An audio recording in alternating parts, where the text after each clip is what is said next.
Welcome to Victorious Living. Are you ready to unlock your full potential and experience the abundant life God has planned for you? We all face challenges, but on Victorious Living, we will equip you with practical tools and inspiring stories to help you live a life of victory. Let's prepare ourselves to learn something new today. Before we jump in, let's spread the victory. Share this video with someone who needs a fresh perspective. You were created for greatness. Let's dive in and discover how to live a life of victory. Victorious living के एक और episode में आपका स्वागत है। आपको हम बताना चाहते हैं कि आपके जीवन में आशीष आए, इसीलिए हमने ये प्रोग्राम की तैयारी की और हम बहुत मेहनत से ये प्रोग्राम आप तक पहुंचाते हैं ताकि आपके जीवन में उन्नति हो पाए। हम ऐसा क्यों कर रहे हैं? क्योंकि लूक चैप्टर 6 वर्स 38 सेज दो तो दिया जाएगा। जो हम आपके जीवन में ये सो कर रहे हैं ताकि हमारे जीवन में आशीष आ सके। बहुत सारे प्रेयर रिक्वेस्ट मेरे पास आते हैं फाइनेंसेस से रिलेटेड। सो आज मैं ये छोटी सी किताब जो मैंने लिखी है giving and receiving God's way, इस किताब के बारे में मैं इसकी कंटेंट आज मैं आपके साथ शेयर करने जा रही हूँ। अगर आप इसकी बुक की आपकी ज़रूरत है तो आप हमारे साथ कांटेक्ट करें और we will try to send you the copy, either PDF or we will send you a copy, but it's available only in English as of now. So our God is a giver. He is a generous God. He is a very big God that he owes no one anything. He is debtor of no one. So before we start, let's pray. पवित्र आत्मा, हम धन्यवाद करते हैं कि आप आज अपने सारे दर्शकों से जो देख रहे हैं मुझे उनसे आप बात करेंगे। परमेश्वर, हम धन्यवाद देते हैं कि आप नहीं चाहते हैं हम गरीबी में रहें, आप नहीं चाहते कि हमें जीवन में कमी हो, क्योंकि आपने लिखा है वचन में कि यीशु हमारे जीवन में आए ताकि हमें बहुतायत का जीवन मिल सके। तो आज हम प्रार्थना करते हैं कि जो भी हमें सुन रहे हैं उनके जीवन में आप बहुतायत का जीवन लेके आएँ। यीशु के नाम से हम प्रार्थना करते हैं, सुने और कबूल करें। So God is no debtor of person. He gave His only Son on the cross so that the whole world can be saved. He gave His Son on our behalf so that we can be saved. So परमेश्वर जो चाहता है वो आपकी अच्छाई में उसको interest है। वो चाहता है कि आप अबंडेंस लाइफ जिए।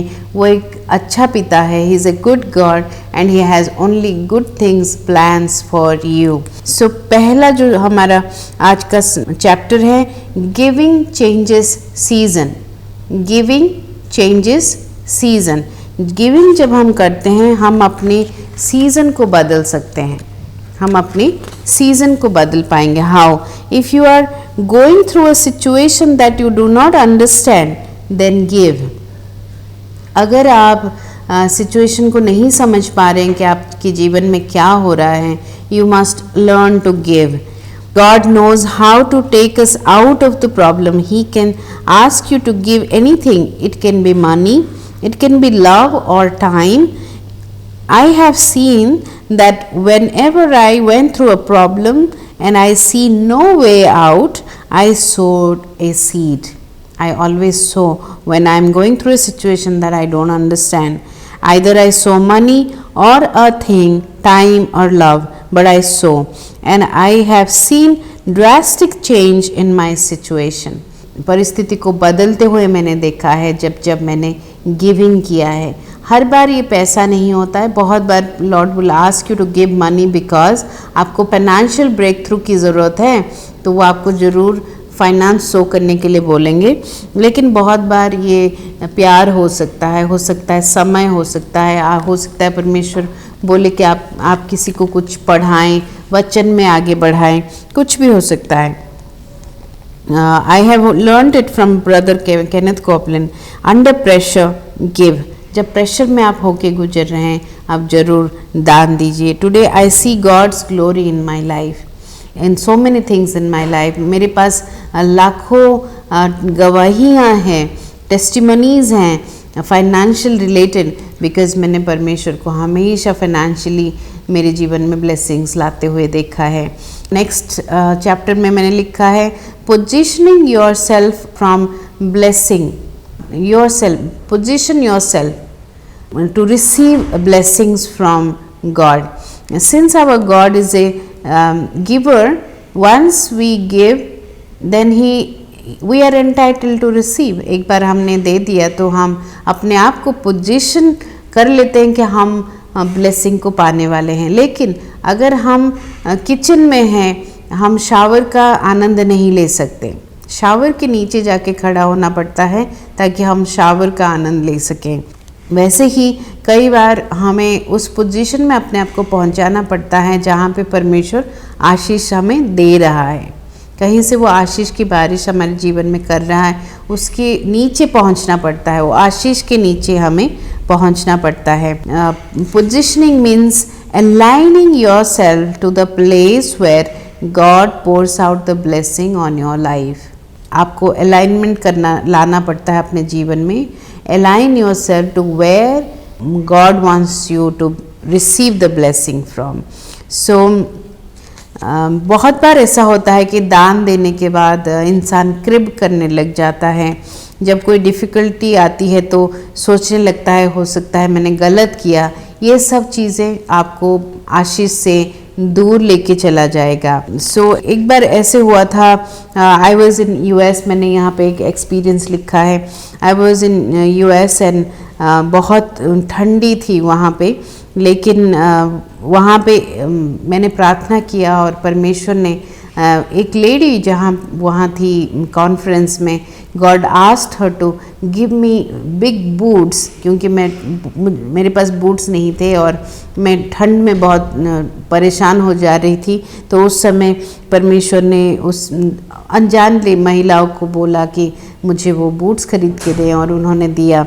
सो ऐसे मेरे पास बहुत सारे एग्जाम्पल्स हैं जहाँ पे परमेश्वर ने मुझे सुपरनैचुरली ब्लेस किया, जहाँ पे मुझे सुपरनैचुरली ब्लेस किया। I was position in that place to receive God's blessing. Next chapter में मैंने लिखा है giving makes you a generous soul. आपका सोल में तब्दील आ जाता है, बदलाव आ जाता है जब हम दान देने लग जाते हैं। Having a generous heart is a difficult task.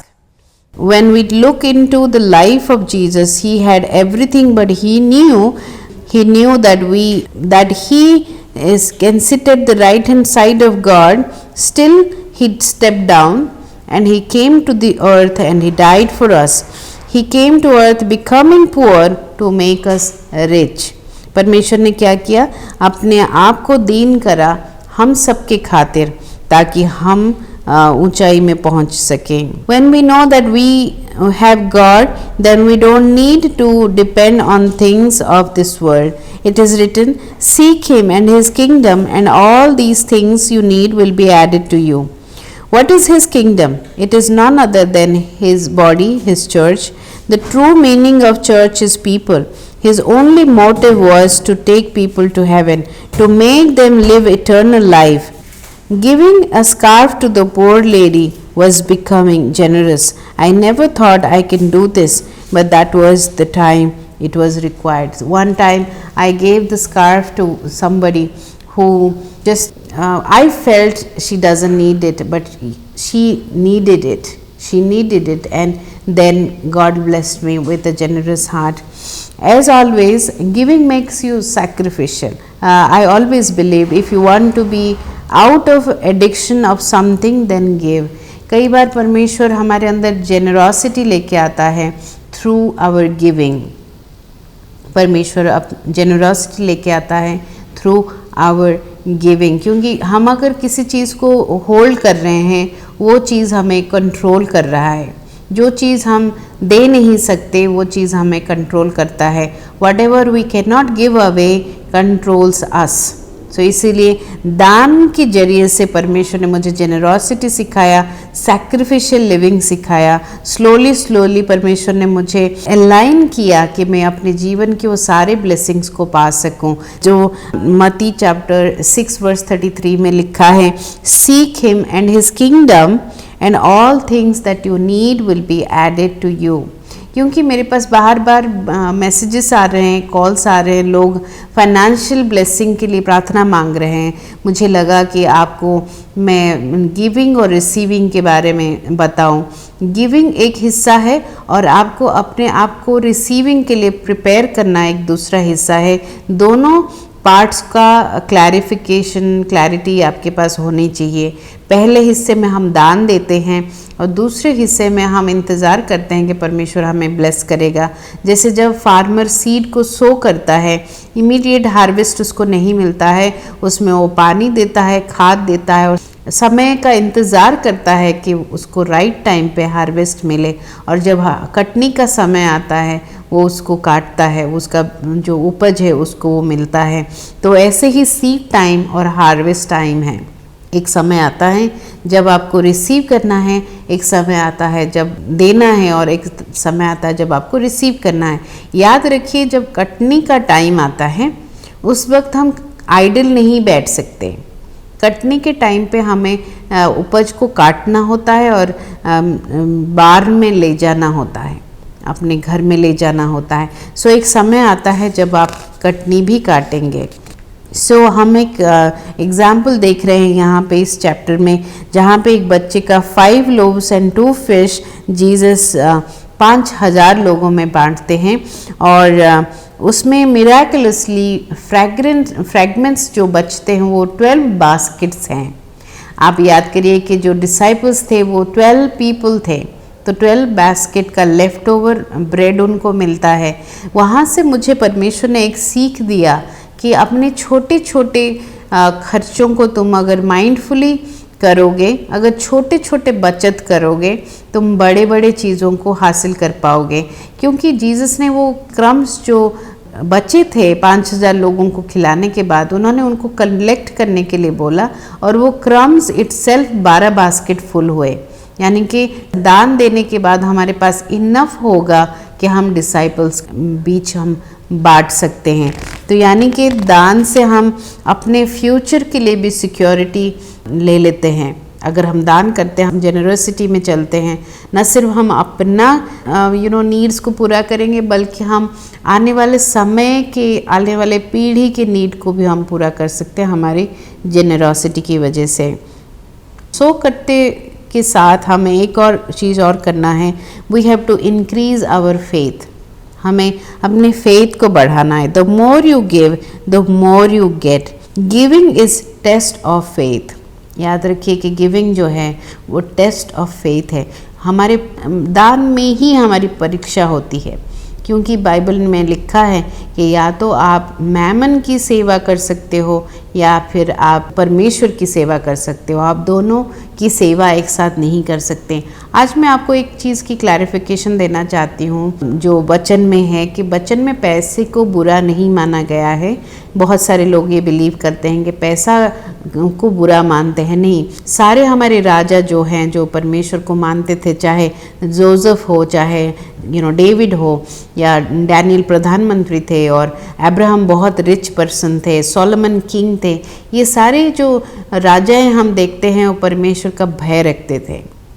यानी कि पुअर होने की ज़रूरत नहीं है परमेश्वर की भय रखने के लिए। आप धनी होके भी परमेश्वर की भय रख सकते हैं, एक कंडीशन में, अगर आप पैसे से प्यार नहीं करेंगे, आप परमेश्वर से प्यार करेंगे। आप नेचुरली परमेश्वर से प्यार करेंगे और पैसे का इस्तेमाल करेंगे। तो यहाँ पे मैं आपको इनकरेज करना चाहती हूँ कि जब जब आपको गिविंग का मौका मिले आप ज़रूर करिए, क्योंकि गिविंग में आपका फेथ की इंक्रीज़ होगी। हर बार जब आप देंगे, आप हर बार अपने फेथ को बढ़ा हुआ पाएंगे, आपकी फेथ में ग्रोथ होगी। Without faith of mustard seed, you cannot move a mountain. When we have faith, we do bold prayers, and in reaction to this, God moves the mountain. कई बार sacrificial offering and tithing make you believe more. परमेश्वर में आपका भरोसा increase होने लग जाता है। It positions us to receive blessings from God, क्योंकि आपका faith बढ़ता है। अब इस चैप्टर में मैंने डिस्कस किया है टाइप्स ऑफ गिविंग। पहला जो टाइप है वो गिविंग का है, वो ताइद है। सबसे पहली चीज़ जो परमेश्वर बताता है हमें, ताइदिंग के बारे में बताता है। ताइदिंग इज़ अ रेवलेशन। ये रेवलेशन आता है तभी हम ताइद कर पाते हैं। ताइद करने से क्या होगा? Whenever we give our tithe, God automatically takes care of everything from food to whatever you wear. He opens the windows of heaven and provides us everything in abundance that we may lack nothing. टाइदिंग जब हम करते हैं, हम परमेश्वर को Rob नहीं करते हैं, उसको उसके पैसों को चुराते नहीं हैं, और हम परमेश्वर को एक पोजीशन में डाल देते हैं कि उसको हमें ब्लेस करना ही पड़ता है, क्योंकि यही सिर्फ एक जगह है जहाँ पे बाइबल में लिखा गया है कि तुम परख के देखो, तो परख के परमेश्वर को देखो, और सिर्फ यही टाइदिंग में ही आप परीक्षा कर सकते हो परमेश्वर का। और मैंने यहाँ पे इस बुक में काफ़ी टेस्टिमनीज भी रिकॉर्ड हुए हैं। उसके बाद offering. If you have something to offer to God, it could be your finance, a very precious thing, and it pains your heart sometime. जब परमेश्वर दान देने को बोलता है, लगता है कि हमें अरे नहीं है, मेरे पास उतना नहीं है, ऐसे फील होता है। लेकिन जब आप देते हैं, बिलीव उसका डबल पोर्शन आपको मिलता है। जब आप देते हैं, आपको वापसी में press down, shaken together, running over blessings मिलता है। Let me tell you something that I recently had a revelation that sometimes God makes us a blessing in someone's life. कई बार हमारा ओबीडियंस जो है वो किसी और का मिरेकल है, इसीलिए हमें हमेशा ऑफरिंग देते रहना चाहिए। ऑफरिंग मीन्स ताइद के अलावा न सिर्फ चर्च में देना है, लेकिन जब परमेश्वर किसी को दिखाता है कि उसके जीवन में सो करो, हमें सो करना चाहिए, क्योंकि उसके जरिए से हम उस इंसान के जीवन में एक चमत्कार का रास्ता बनाते हैं। आपके लिए जो छोटी सी बात है, हो सकता है वो सामने वाले इंसान के लिए एक बहुत बड़ा चमत्कार है। उसके बाद आर्म्स हैं। आर्म्स का मतलब है कि जब हम गरीबों को दान देते हैं। लूक में लिखा है, वहाँ पे विडो ने एक 2 कॉपर कॉइन उसके पास था, उसको जाके मंदिर में दान दिया। यीशु ने उस दान को नोटिस किया, यानी कि जब हम अपने पास कम भी हैं तब भी हम देते हैं, परमेश्वर उसको नोटिस करता है। और जब हम गरीबों को भी दान देते हैं, परमेश्वर नोटिस करता है। बाइबल सेज कि जब हम गरीब को दान देते हैं, हम परमेश्वर को उधार देते हैं। जब हम गरीब को दान देते हैं, हम एक्चुअली परमेश्वर को उधार देते हैं। देखिए, ताइद आपकी इनकम का 10वां हिस्सा है। 10% परमेश्वर को आप देते हैं। आप अपने जहाँ से आप वर्ड को ग्रहण कर रहे हैं वही जगह में आपको ताइद देना चाहिए। ऑफरिंग आप कहीं पे भी दुनिया में भेज सकते हैं, किसी के जीवन में भी भेज सकते हैं, और आप गरीबों को दान दे सकते हैं। आपके आसपास के लोगों को आप खाने के जरिए से दे सकते हैं, आप उनको कपड़ों के जरिए से दे सकते हैं, आप उनको मनी के तौर पे भी दे सकते हैं। तो गरीबों का दान जो है वो परमेश्वर के लिए उधार है, वो आपका उधार चुकाता है, कभी आपका उधार नहीं रखता है वो। उसके बाद हमने देखा यहाँ पे सैक्रिफिशियल गिविंग। सबसे बड़ा रेवलेशन है मेरे लाइफ का अबाउट गिविंग इस आयतों से।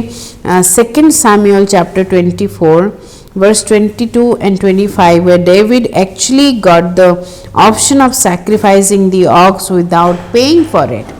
But David knew he can get anything for free, but he didn't, as a king of Israel, but he did not want to give to God what will not cost him anything. So he says that no, I will not take free offering from you. I am going to pay for it. So he pays 50 shekels of gold to 50 coins of gold, 50 shekels to the person, and he takes his property and takes the offering, and he sacrifices God to stop the plague of his life. He stops the plague of the lives of the people of the entire region. By the time हम story में देखते हैं कि 70,000 एक दिन में मारे जा चुके होते हैं। सो दाऊद परमेश्वर के पास जाता है और उनको बोलता है कि आप इन लोगों को बचाओ। तब प्रॉफिट उनको बोलते हैं कि आप जाके इस पर्टिकुलर जगह पे सैक्रिफाइस करो, और वो वहाँ पे जाता है, और उसको वहाँ की जो मालिक है, वो जगह की मालिक है, वो ऑफ़र करते हैं कि आप ये सब कुछ आपका है, आप ले लो, आप ऑफ़र करो। वो नहीं लेता है और बोलता है कि I will not sacrifice to God that will cost me nothing, and he pays for it. उसके बाद प्लेग जो है इज़राइल का ख़त्म हो जाता है, क्योंकि दाऊद उसके लिए सैक्रिफिशियली पे करता है। So I want to suggest you one thing, that sacrificial giving has a lot of power. जब आप sacrificially offer करते हैं तो आप पूरे अपने सीज़न को, अपने क्राइसिस को ख़त्म कर सकते हैं। आप अगर इस बारे में ज़्यादा जानना चाहते हैं सैक्रिफिशियल ऑफरिंग क्या है, दाऊद की ऑफरिंग आज के डेट में हम कैसे कर सकते हैं, आप ज़रूर हमें कॉल करें। हमारी जो पास्टोरियल टीम है वो आपको एक्सप्लेन करेंगे, समझाएंगे और आपके साथ आपकी क्राइसिस के लिए भी प्रार्थना करेंगी कि जैसे दाऊद क्राइसिस में था वैसे अगर आप क्राइसिस में हैं आप उससे बाहर कैसे आएंगे। लास्ट जो है कम्युनिटी गिविंग है। We were always socializing people. Community giving refers to what a congregation in giving to the people, what the congregation is doing. Like you should be part of a local church, you should part of the body of Christ, and साथ मिलके आपकी community आपकी society को क्या दे रहा है, वो community giving है। जैसे हमारे जो टीम है चर्च से, वो जाके खाना बांटते हैं, ब्लैंकेट्स बांटते हैं, वो ऐसे ऐसे एरियाज़ में जाके ग्रॉसरी सप्लाई करते हैं जहाँ पे लोग जाना पसंद नहीं करते हैं। सो ये कम्युनिटी गिविंग हो गया। जब आपके पास कुछ देने को नहीं है, आप अपना टाइम, आप अपना लव, अपना एनकरेजमेंट लोगों को दे सकते हैं। और सबसे एक बहुत महत्वपूर्ण गिविंग है फॉरगिवनेस। आज मैं चाहती हूँ कि आप लोग एक फॉरगिवनेस लेटर लिखें जिसमें आप अपने सारे गुनाहों को माफ़ी परमेश्वर से मांगे पहले हिस्से में। उसके बाद जिसने आपके खिलाफ़ गुनाह किया है वो सारा भी आप लिखें और उसको जला दें। सबसे पहले आप परमेश्वर से फॉरगिवनेस मांगेंगे अपनी गुनाह के लिए। उसके बाद आप उन लोगों को फॉरगिव कर देंगे जिनको आपके जीवन में उन्होंने कुछ किया है। मान लीजिए उन्होंने आपको किसी तरह का तकलीफ दिया है। So giving time, love and encouragement and forgiveness also is considered as giving. उसके बाद आप अपने जॉब के लिए आपने ज़रूर प्रेयर किया होगा, लेकिन क्या आप अपने जीवन में इतना उन्नति चाहते हैं कि आप दूसरों को जॉब दे सकें? तो that is supporting people to earn is giving employment. एक और तरह का गिविंग है जो आप दूसरों को एम्प्लॉयमेंट दे के आप उनके जीवन में फाइनेंशियल बढ़ोतरी को ला रहे हैं। वो भी आप किसी का ब्रेड एंड बटर आपकी घर से चलता है, वो एक बहुत बड़ा गिविंग है। सो कई बार हम देखते हैं कि अगर हमने कोई सर्वेंट रखा तो कई बार हम कुड़कुड़ाते हैं कि सर्वेंट को देना पड़ जाता है, लेकिन मैं आज आपको इनकरेज करना चाहती हूँ कि वो सर्वेंट की जो सैलरी है उसको दान समझिए आप, क्योंकि उससे उसका पूरा महीने का घर चलता है। सो सर्वेंट जो हैं, आपकी गार्डनर हो गया या आपके ड्राइवर हो गए, इन सबको आप सोचिए कि आप उनके जीवन में उन्नति ला रहे हैं, उनके जीवन में आप सो कर रहे हैं। तो हमने देखा है उसके बाद बुक ऑफ एक्ट्स में पॉल एंड सिलास को, पॉल एंड साइलस जो है बुक ऑफ एक्ट्स चैप्टर 16 में हम देखते हैं, they gave the sacrifice of praise. वो लोग बंदी बने हुए थे उस समय, लेकिन उन्होंने परमेश्वर की जोर जोर से गा के प्रशंसा किया, प्रेज एंड वर्शिप किया। वो किस चीज़ का दान था? वो सैक्रिफाइस ऑफ प्रेज था, प्रेज का दान था। उससे उनकी जो जंजीरें हैं वो टूट गई। And book of James says faith without action is dead faith. Faith without action is dead faith. अगर आप खाली प्रार्थना कर रहे हैं और आप दान नहीं दे रहे हैं तो मेरे हिसाब से आपको मुश्किल होगा रिसीव करने के लिए। नेक्स्ट एपिसोड में I will talk to you about types of receiving. आज मैं आपके लिए प्रार्थना करना चाहती हूँ कि आपने जो कुछ भी सुना है उसको आप ज़िंदगी में आप लागू कर पाएँ, क्योंकि खाली अगर हम सुनते हैं, if we are only hearer of the word and if we are not doing the word, we will not be able to prosper. हम प्रॉस्पर नहीं कर पाएंगे। इसलिए ये बहुत ज़रूरी है कि हम न सिर्फ सुने, हम चीज़ों को सुने, बट उसको ज़िंदगी में लागू भी करें, क्योंकि ड्यूट्रोनॉमी चैप्टर 28 में लिखा है, blessing comes only out of obedience. जब हम ओबीडियंस करते हैं परमेश्वर के वचन को सुन के, सिर्फ तब हमारे जीवन में ब्लेसिंग्स आ सकते हैं। तो मैं प्रार्थना करती हूँ आपके लिए कि परमेश्वर आज जो मेरे भाई और बहनों ने वचन को सुना और समझा, मैं प्रार्थना करती हूँ कि उनके जीवन में आप आशीष को लेके आएंगे। आप इनके घर की जो बार्न्स हैं वो हमेशा भरे हुए रखेंगे, इनके बैंक अकाउंट्स भरे हुए रहेंगे परमेश्वर। ये आगे चल के दूसरों को देने लायक बनेंगे परमेश्वर। मैं प्रार्थना करती हूँ कि इनके जीवन में आप बहुतायत लेके आएंगे, क्योंकि काफ़ी सारे प्रार्थनाएं जो रिक्वेस्ट हमें मिले हैं परमेश्वर वो फाइनेंशियल रिलेटेड हैं। वो सारे प्रार्थनाओं को मैं आपके सम्मुख आज लेके आती हूँ। जिन्होंने भी प्रार्थना रिक्वेस्ट किया है फाइनेंस के लिए, आज उनके जीवन में आप ब्रेक थ्रू लेके आएँ यीशु के नाम से। उनके जीवन में आज फाइनेंशियल ब्रेक थ्रू आए परमेश्वर। ये मानती हूँ कि उन्होंने ये वचन बाय चांस नहीं सुना है, एक भी वचन अगर वो समझ के आज जीवन में लागू कर पाएंगे परमेश्वर, I believe and I know that they are going to receive from God. मैं यहाँ आज ख़त्म करना चाहूँगी, लेकिन उससे पहले मैं प्रार्थना करती हूँ कि आपका जीवन बहुतायत से भर जाए। हम एक मिनिस्ट्री अभी पास्टर्स की हेल्प के लिए सेटअप हमने किया है जिसका नाम है फ्रीडम फ्राइडे। अगर आप पास्टर हैं, मिनिस्टर हैं और इसके बारे में आप ज़्यादा जानना चाहते हैं, हमें आप कॉल करें और हमसे ज़्यादा जानकारी लें। और ये फ्राइडे इवनिंग को ये प्रोग्राम ऑनलाइन होता है, इसके लिए कोई फ़ीस नहीं है। और हम सारे पास्टर्स को उनकी मिनिस्ट्री में मदद करने के लिए ये प्रोग्राम को हमने शुरू किया है। ये 3 महीने का प्रोग्राम है। हर फ्राइडे इवनिंग को या 15 दिन में एक बार क्लास होता है और आपको ग्रेजुएशन सर्टिफिकेट भी मिलता है। और इसमें हम आपकी जीवन में आपका साथ देना चाहते हैं, इसीलिए ये प्रोग्राम में आप ज़रूर शामिल हो। Until I see you again, all the best for everything that you're believing for. Also, stay encouraged and do good. God bless you. Thank you for joining us today, and I hope you were blessed by this message. Let's use this encouragement to spread hope and light, not only in our own lives, but also in our families and communities. If this message resonated with you, leave a comment and let us know how God is working in your lives. Stay victorious and be blessed.